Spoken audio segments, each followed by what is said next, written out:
The diner was quiet that night, rain tapping softly against the fogged-up windows. The smell of coffee and fried bacon filled the air as the last few customers hunched over their plates. At the corner booth sat a boy, thin, soaked, maybe 12. His clothes were 2 sizes too big, his sneakers duct-taped at the sides. He watched every plate that passed by, his stomach growling.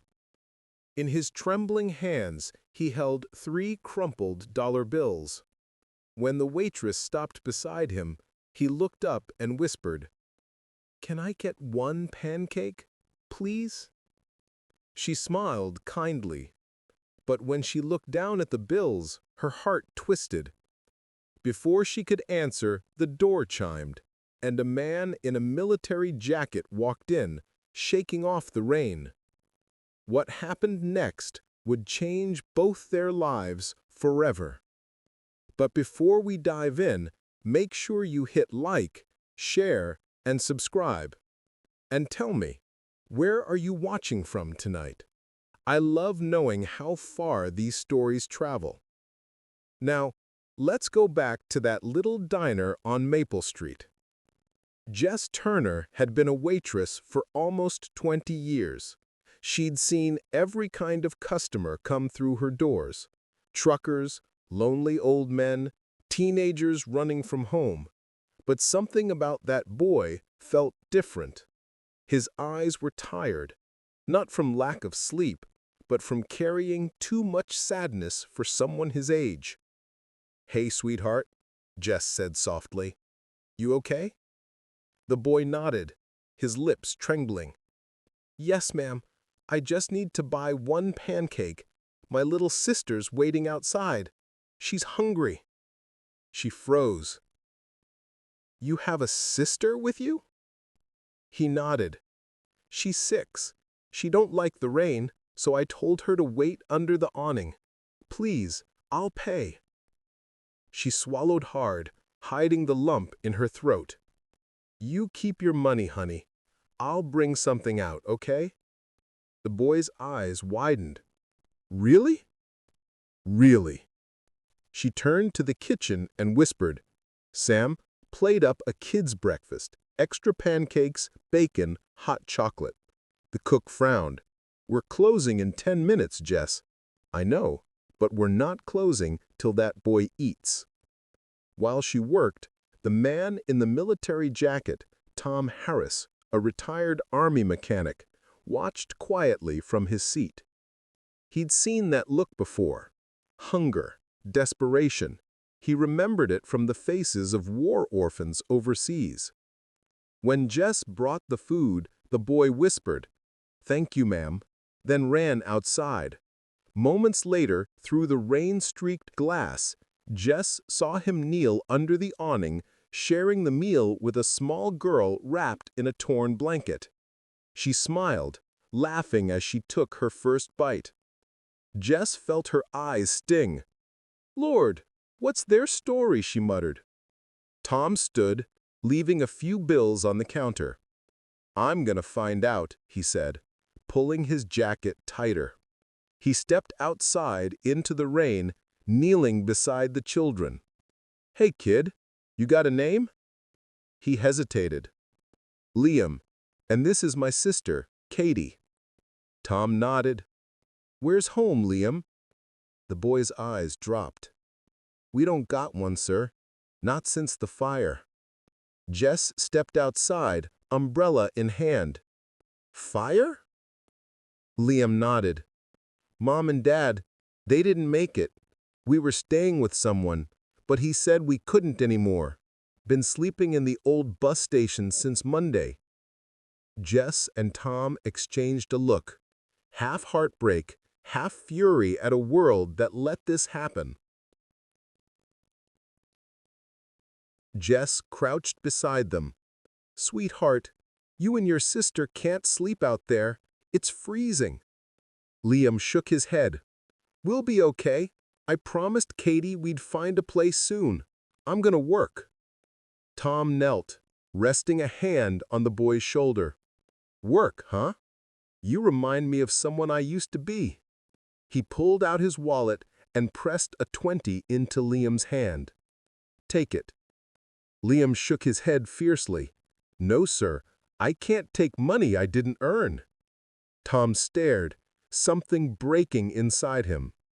"Then maybe you can earn it tomorrow," he said quietly. "You come by my garage tomorrow. You help out, you get breakfast and a paycheck." Liam blinked in disbelief. "Really?" "Really," Tom said. "Deal?" The boy nodded slowly. "Deal." The next morning, Liam showed up just as the sun rose, Katie still asleep in his arms, wrapped in his jacket. Tom had a cot ready in the office and a bowl of cereal on the counter. "Set her down, kid," Tom said. "Let her rest. You and I got some engines to clean." Liam worked hard, harder than men 3 times his age. He scrubbed floors, organized tools, even learned to change oil. By noon, Tom and Jess were looking at him like he was family. But there was something Liam hadn't told them, something that would soon bring the past crashing back. That afternoon, a sleek black SUV pulled up to the garage. The window rolled down, revealing a man in an expensive suit. His eyes locked on Liam and narrowed. You the fire boy!" Liam froze, his hands trembling, the wrench clattering to the floor. "Mr. Dalton," he whispered. Jess stepped forward. "You know him?" Liam nodded slowly. He was my dad's boss." Dalton sneered. "Your father caused the explosion that burned down my warehouse. You think working here makes you innocent? You owe me for the damages." Tom's jaw tightened. "Hold on, you're blaming a kid for something that happened to his father?" Dalton smirked. "The apple doesn't fall far from the tree." Before anyone could respond, a gust of wind caught the man's briefcase and papers scattered everywhere. Jess picked one up. Her eyes widened. "These are insurance documents. The claim says you caused the fire, not Liam's dad." Dalton's face drained from color. You don't know what you're talking about." Tom stepped forward, voice low. "I know a liar when I hear one. You framed that man, didn't you?"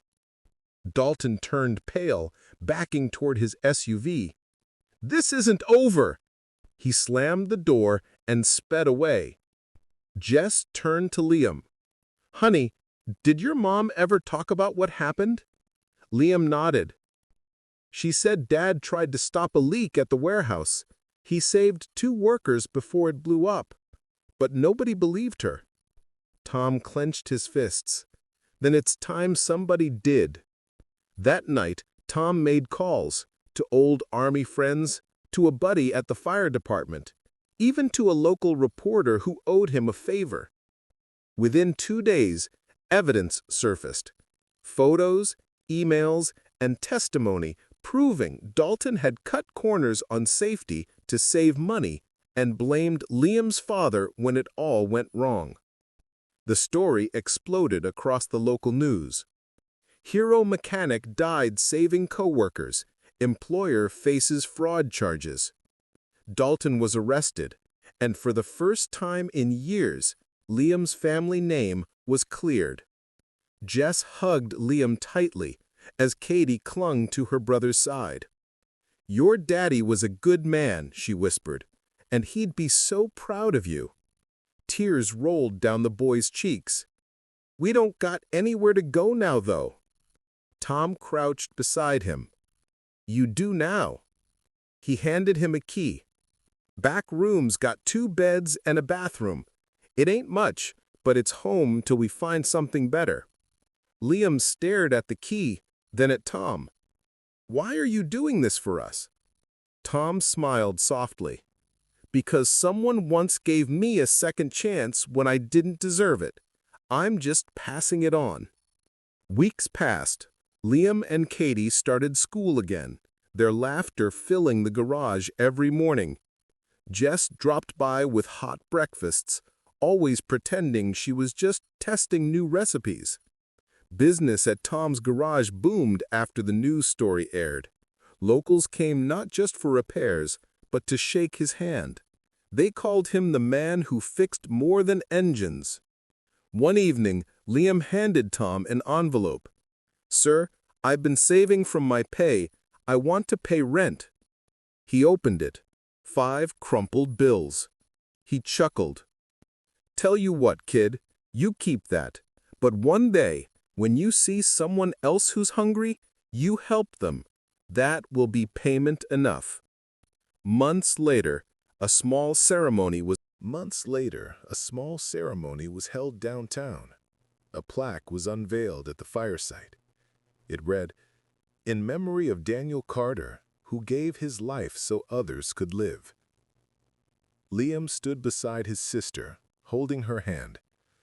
Jess and Tom stood behind them, proud as family. That night, as the diner lights glowed in the distance, Tom found a note slipped under his door. It was written in messy handwriting. "Dear Mr. Tom, thank you for helping us when no one else would. I'm gonna grow up and be just like you, someone who fixes broken things. Love, Liam." Tom folded the note, his eyes misty. He looked up at the stars and whispered, "Guess your dad raised one heck of a man, kid." You don't have to save the whole world. Sometimes, saving one child is enough to change it.